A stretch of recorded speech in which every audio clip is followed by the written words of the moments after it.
You're good to go? Call this council meeting to order at 6 p.m.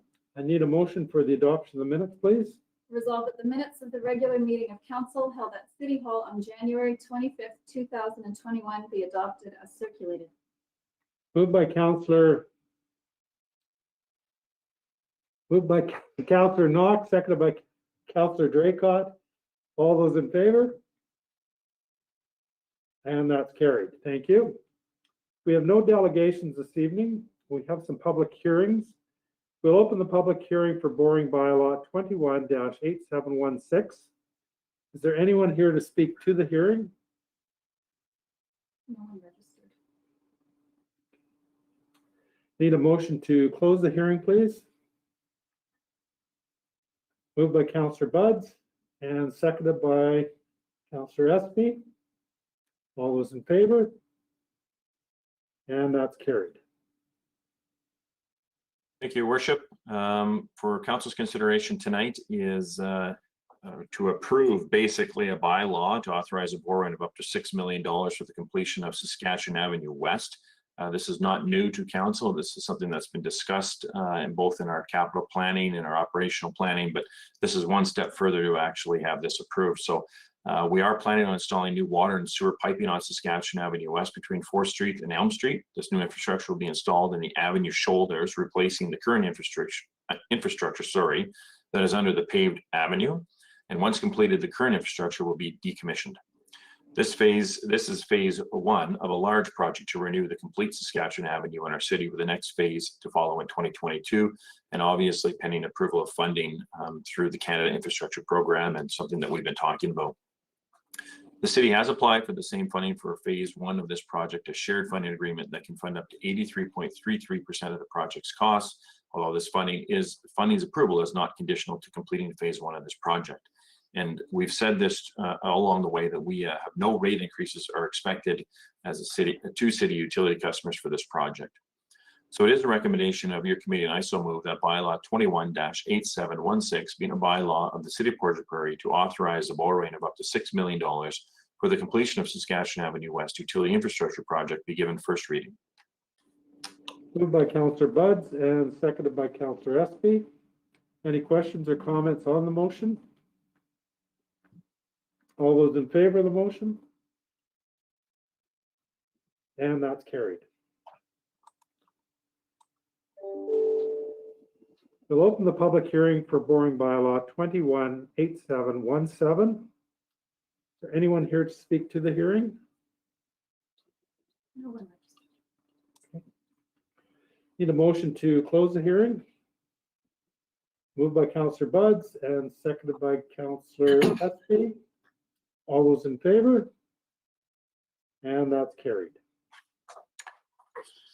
Council members, this next one is to deal with the infrastructure not related to utility for the same project. And so we are doing the in-ground infrastructure, but also there's the paved road, climate-friendly infrastructure, walk areas, bike paths, greenery, parking spaces, etc. And finally, we're in a place where we are talking about eliminating the gravel shoulders on this section of our city. This is phase two of the same project we just talked about. And this project will be up to $27 million, which will anticipate completion between 2022 and 2024. And we are in negotiations with Investing in Canada Infrastructure, which would fund $16.5 million of the project's costs, leaving about $10.5 million to be funded by the city's borrowing. We need to have pre-approval of this project because I think it does help with our application process for granting.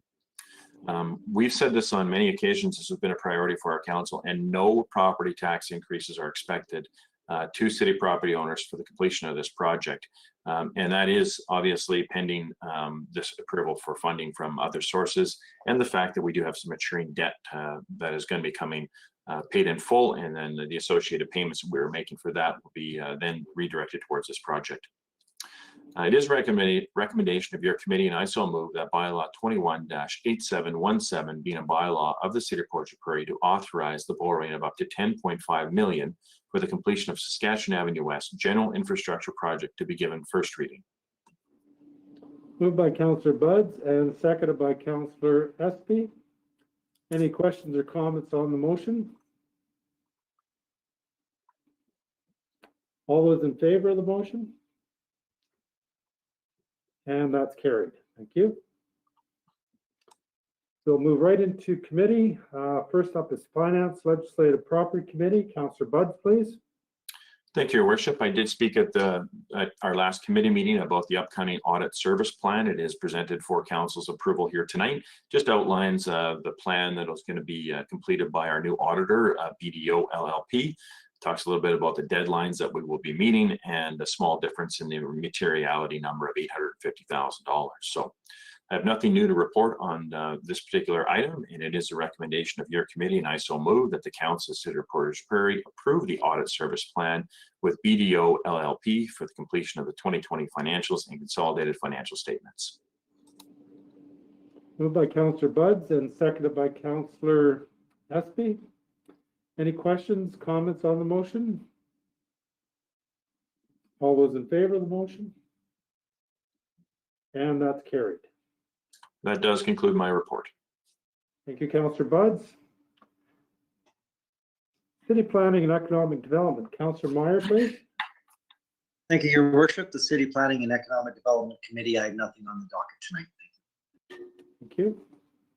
Community Service Committee, Councillor Draycott. Thank you, Your Worship. I don't have anything new for council this evening. Just a note that we did have a presentation from PCRC last committee meeting. They just presented to us on the Reaching Home Canada and Homelessness Survey that would be taking place. And that's everything for council this evening. Thank you.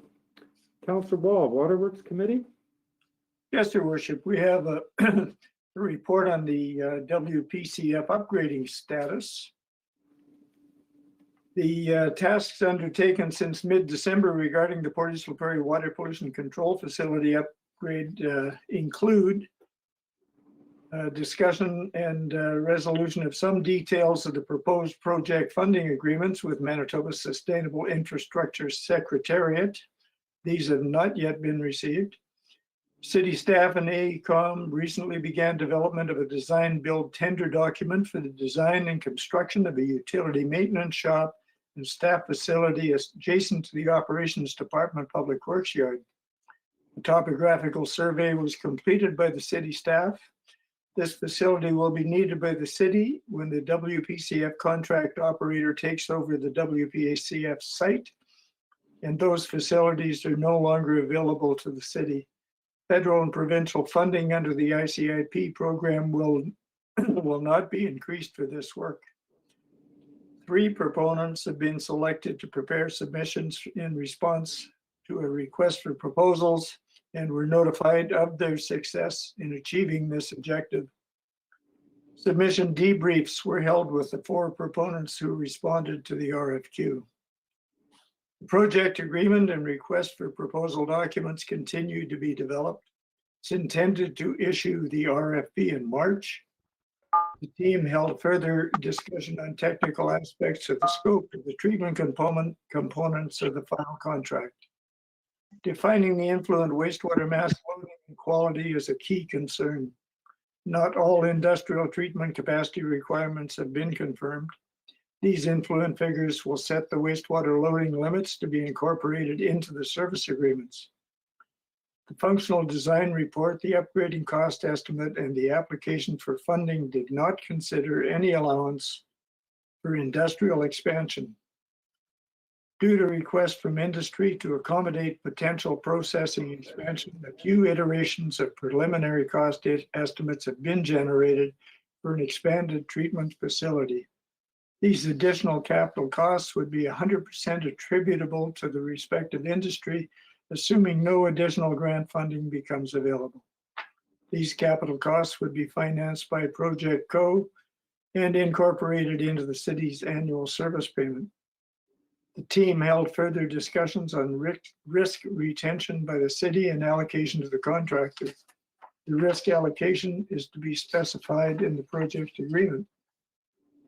City staff were apprised of the results of the RFQ submission evaluations, and a number of questions about the project in relation to jobs have been raised by staff and are being addressed. The city's team continued to compile background information for the prospective proponents to the project RFP. Additional influent wastewater and biogas sampling and testing has been conducted. This additional information will help reduce the risk and ultimately reduce the cost for the city for unquantified risk. AECOM has recently begun developing a basic odor dispersion computer model to enable criteria to be set for maximum odor limits at the site, adjacent to the site, and in nearby residential areas of the city. Weather data is to be obtained from Environment Canada and provided to the three proponents. Odor control will be a prime objective in the upgrading of the WPCF. The Environment Act license was received from Manitoba Conservation and Climate Environment approvals. Generally, the license limits are as anticipated, except for the ammonia nitrogen daily mass limit, which is significantly lower than the previous license. This is due to Simplot being granted a significant portion of the Assiniboine River's assimilative capacity and due to the reduction of the defined total assimilative capacity of the river. This might not have an impact on the design of the treatment facility due to the need to meet effluent toxicity standards regardless. City staff and McKim Communications, the communications advisor, held a meeting with Roquette to determine their interest in being a part of the city-issued communications and to provide Roquette an update on the wastewater treatment project. Roquette was invited to mention the wastewater project in their announcements related to their commitment to environmental sustainability. All communications regarding funding issues and significant milestone events are to be vetted through the province, who will also provide translation services to the French language. Tasks over the next month will include reviewing and proposing amendments to the ICIP and provincial funding agreements, if received, finalizing the scope of work for the request for proposals and the project agreement, preparing the odor dispersion model, issuing the DB tender for the utility maintenance building, conduct a geotechnical investigation for the utility maintenance building, and compiling additional historical documents and wastewater characterization documents to be made available to the proponents. City staff, with the assistance from legal counsel, will collate human resources documents and develop an approach and terms of reference for the transfer of staff to the new contractor. The development of revised industrial services agreement will begin after the RFP is issued. And that is my report. Thank you, Councillor Wall. Transportation Committee, Councillor Espy, please. Thank you, Your Worship. The Transportation Committee has nothing to report. Thank you. And Public Safety Committee, Councillor Knox. Thank you, Your Worship. Nothing from Public Safety and Council tonight. Thank you. We have no deferred business. We have some new business. First up is the short-term borrowing bylaw 21-8719. And this is Finance Committee. Councillor Buds, please. Thank you, Worship. Although I do not have a personal conflict of interest, I will choose to recuse myself from this item as there may be the perception of a conflict of interest. So I will sign off and turn this over to Councillor Espy.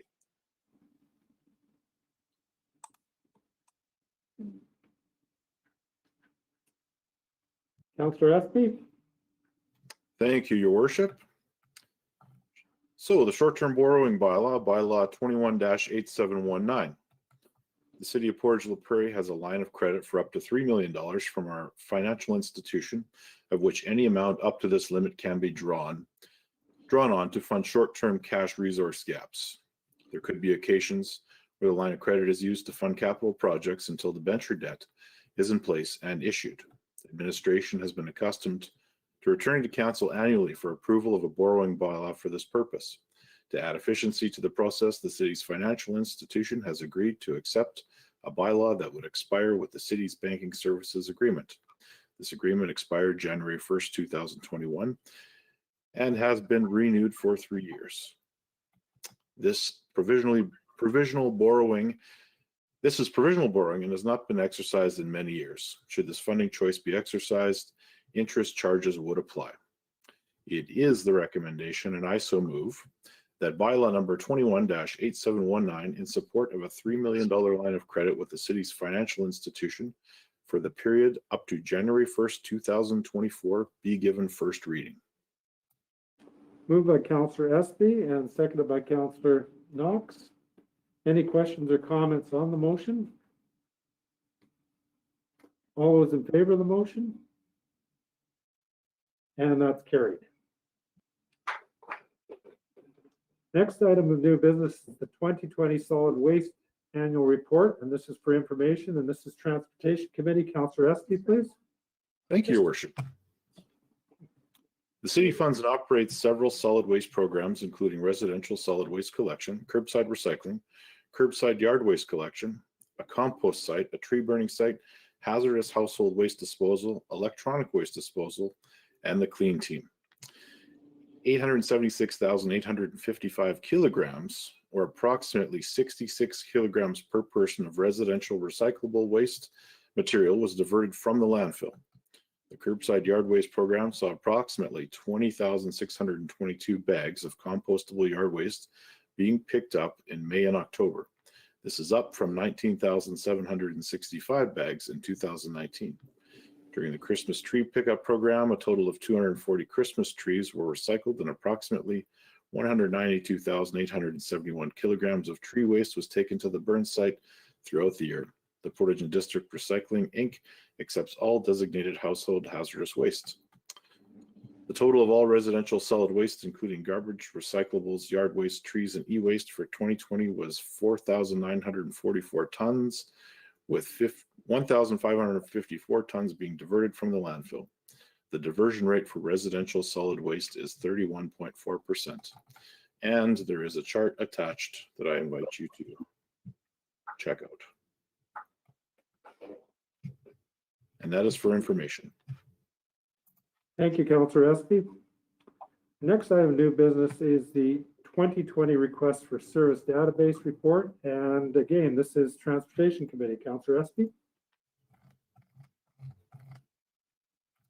Thank you, Your Worship.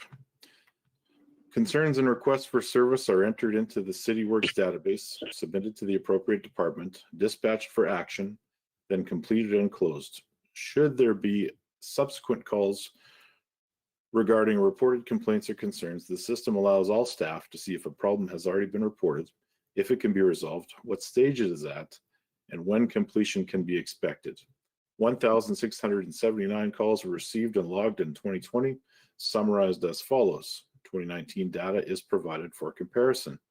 I will not go through this entire chart, but some of the higher ones are animal loose on street, clogged drains or frozen drains, unsightly property was another big one. And although the database reveals that calls were addressed in a timely manner, it is difficult to track the time between receiving a request and the request being completed. Some requests are seasonal and or weather dependent, and issues such as unsightly property can take 2 to 3 weeks to close due to the process of delivering warning letters and giving a cleanup deadline. As an alternative to phoning in service requests, they can be entered using the city's app. User submissions are submitted electronically to the appropriate department, who will investigate the concern.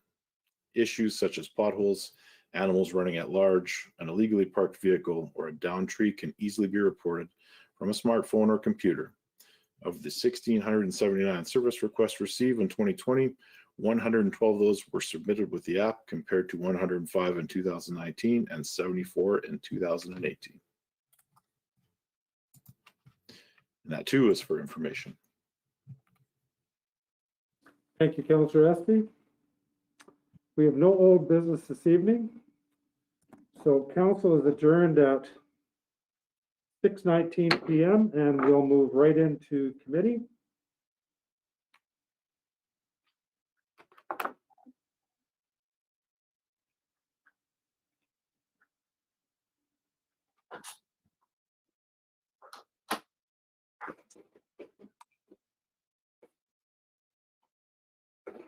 Call committee to order at 6:19 p.m.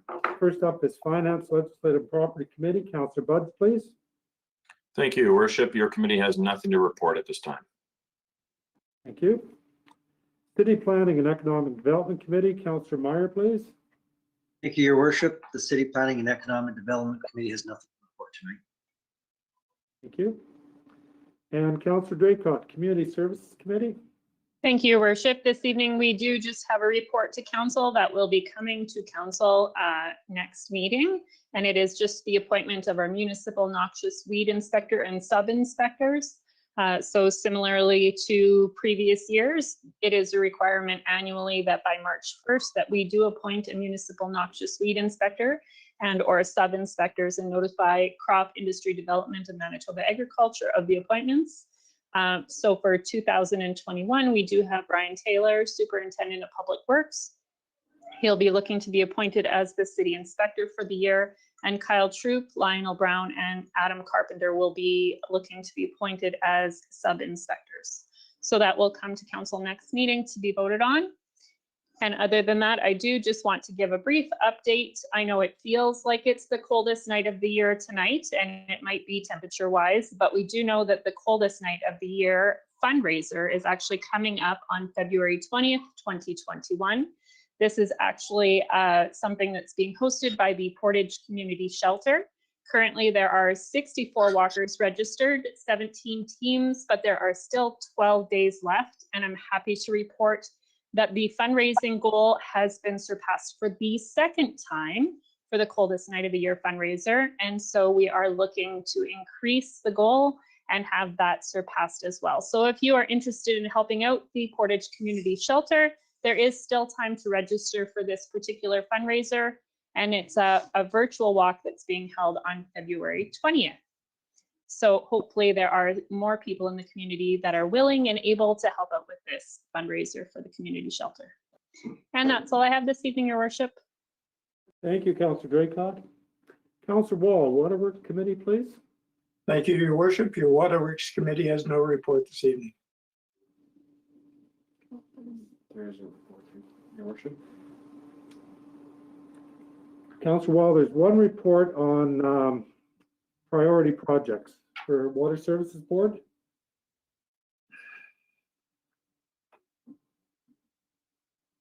I don't have that here.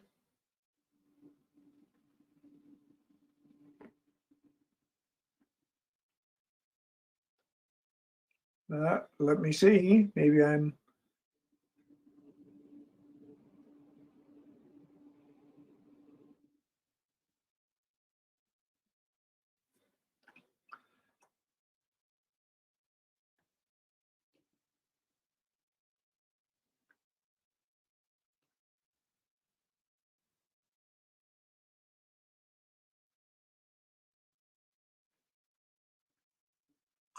No, I don't seem to have that, Your Worship. Okay, that's fine. Councillor Draycott, have you got that on your agenda? I do, Your Worship. I can review that for Councillor Wall. So it is the submission of priority projects for the Manitoba Water Services Board. And so the issue that's coming to council next meeting is that we do have to submit utility projects, priority projects, excuse me, to the Manitoba Water Services Board for consideration in the 2022 to 2027 project funding plan. And so the analysis of this report is Manitoba Water Services Board is a provincial agency that assists municipalities with the development of water and wastewater infrastructure through funding programs. Each year, the MWSB accepts applications from municipalities for projects that will be used to establish their capital funding plan for the next 5 years.